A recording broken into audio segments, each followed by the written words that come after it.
Hi friends, இன்றைக்கி நான் என்ன டிஷ் கொண்டு வந்திருக்கேன்னா, நான் ஆப்பம் எப்படி சுடுவேன்றதை உங்களுக்கு நான் சுட்டு காமிக்க போகிறேன்.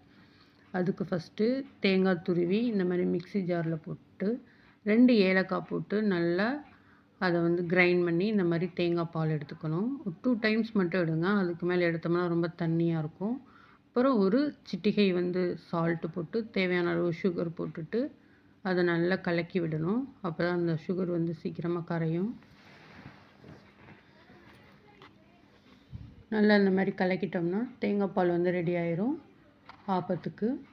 ஆப்ப மாவு எப்படி ப்ரிப்பேர் பண்ணுறதுன்னா, 2 டம்ளர் புழுங்கல் அரிசினா 2 டம்ளர் பச்சரிசி. எந்த டம்ளரால் நம்ம எடுத்தோமோ அதில் அரை டம்ளர் உளுந்து, 1 டீஸ்பூன் வெந்தயம். இது எல்லாத்தையுமே 3 to 4 ஹவர்ஸ் நல்லா ஊற வைக்கணும். நல்லா ஊறினதுக்கப்புறம் கிரைண்டரில் நல்லா அரைச்சி அது ஒரு 6 மணி நேரம் நம்ம புளிக்க விடணும். இந்த அரைக்கும் போதே சிலவங்க சாதம் சேர்த்து அரைச்சிக்குவாங்க. ஆனால் அது அன்னைக்கே யூஸ் பண்ணுற மாதிரி இருக்கும். மறுநாள் யூஸ் பண்ண முடியாது, சீக்கிரம் புளிச்சிரும்.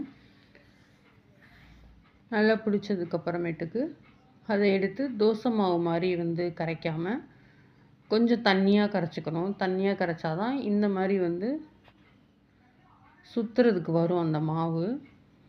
இல்லைன்னா அப்படியே நின்றும், அங்கங்கே அப்படியே நின்றும். இந்த மாதிரி அப்போ தான் நல்லா சுற்றி மொறுமொறுன்னு எடுக்கிற மாதிரி வரும்.